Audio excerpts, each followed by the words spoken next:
Welcome friends, welcome to India சமையல். எல்லாரும் எப்படி இருக்கீங்க? நல்லா இருக்கீங்களா? இன்னைக்கு ஹெல்த்தியான ஸ்நாக்ஸ் ரெசிபி, லட்டு ரெசிபி எப்படி பண்ணலாம்னு சொல்லி பார்க்கலாம். வாங்க வீடியோக்குள்ளே போகலாம். ஹேர் ஃபால் அதிகமாக இருக்கவங்களுக்கு இந்த மாதிரி லட்டு வந்து ரொம்ப ஹெல்ப்ஃபுல்லாக இருக்கும். ஒரு கடாய் எடுத்துக்கோங்க. அதில் 50 கிராம் அளவுக்கு நான் வெள்ளை எள்ளு எடுத்திருக்கேன். இதில் பார்த்தீங்கன்னா நீங்கள் வெள்ளை எள்ளு இல்லைன்னா கருப்பு எள்ளு எது வேணுமாலும் எடுத்துக்கலாம். நான் 40 கிராம் அளவுக்கு வெள்ளை எள்ளு, 10 கிராம் அளவுக்கு கருப்பு எள்ளு ரெண்டையும் சேர்த்து நான் எடுத்திருக்கேன். நல்லா மீடியம் ஃப்ளேம்லேயே வச்சு நல்லா வறுத்துக்கிறலாம். டப்புன்னு கொஞ்சம் வெடிக்கும். அந்த வெடிக்கிற ஸ்டேஜில் நம்ம எடுத்துடலாம். ரொம்ப கருக விடக்கூடாது. இந்த ஸ்டேஜில் நம்ம எடுத்து ஆற வச்சிடலாம். இப்போ அதே கடாயில் 50 கிராம் அளவுக்கு வேர்க்கடலை எடுத்துக்கோங்க. தோலெல்லாம் நீக்கிட்டு இதையும் நல்லா வறுத்துக்கிறலாம். ஆல்ரெடி வறுத்த வேர்க்கடலை தான், லைட்டாக வறுத்துக்கிட்டால் போதும்.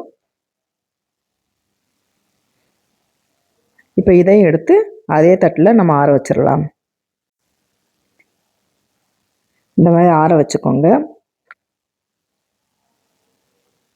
இப்போ அதே கடாயில் பாதாம் பருப்பு நல்லா சூடான தண்ணியில் கொஞ்சம் நேரம் நீங்கள் ஊற வச்சிங்கன்னா மேலே இருக்க தோலியெல்லாம் வந்துடும்.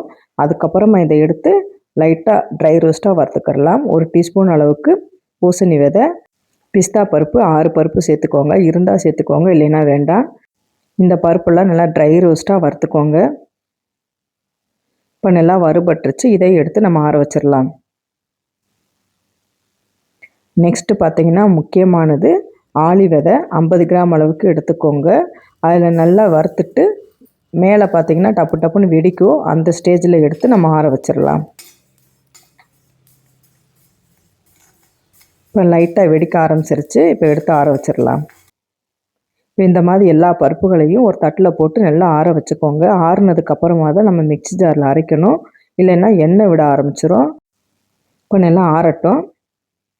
இப்போ அதே கடாயில் 100 கிராம் அளவுக்கு நாட்டு சர்க்கரை எடுத்துக்கோங்க. வெல்லம் மூழ்கிற அளவுக்கு மட்டும் தண்ணி சேர்த்துக்கிட்டால் போதும். இதை லைட்டாக கொதி வந்ததுக்கப்புறமா தூசி மண் எதோ இருக்கும், இதை வடிகட்டிட்டு மறுபடியும் கொஞ்சம் நேரம் நல்லா வேகணும். பிசு தன்மை வர்ற அளவுக்கு வெந்துக்கிட்டே இருக்கட்டும். இப்போ பார்த்தீங்கன்னா இந்த விதைகள் எல்லாமே நல்லா ஆறிடுச்சு. மிக்ஸி ஜாரில் போட்டு நல்லா நைஸாக அரைச்சி எடுத்துகிட்டு வந்துடலாம். இந்த பருப்பெல்லாம் பார்த்தீங்கன்னா ரொம்பவும் நைஸாக அரைக்க வராது, ரவை பதத்துக்கு தான் இருக்கும். இப்போ இந்த அளவுக்கு நல்லா அரைச்சி வந்தாச்சு. உங்களுக்கு பார்த்தாலே தெரியும், லைட்டான ஒரு குருணை பதத்துக்கு இருக்கும். இது அப்படியே இருக்கட்டும். இதை பார்த்தீங்கன்னா ஒரு தட்டில் போட்டு லைட்டாக கட்டிகள் இருந்துச்சுன்னா கூட நல்லா ஊற்றி விட்டுக்கோங்க. இப்போ வெல்லம் வந்து நல்லா கரைஞ்சிருச்சு. நான் வடிகட்டிட்டு சேர்த்துருக்கேன்.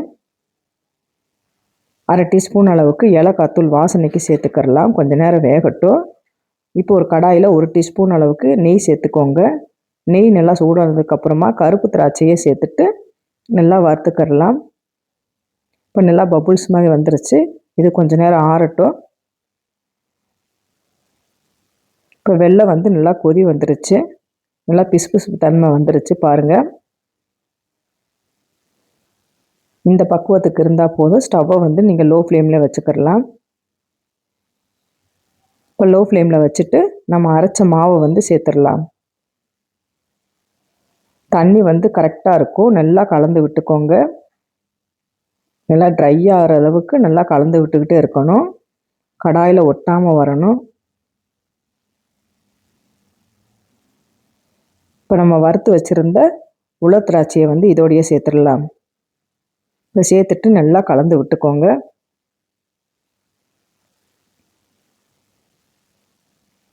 பார்த்தாலே தெரியும் நல்லா கடாயில் ஒட்டாமல் வந்திருக்கு.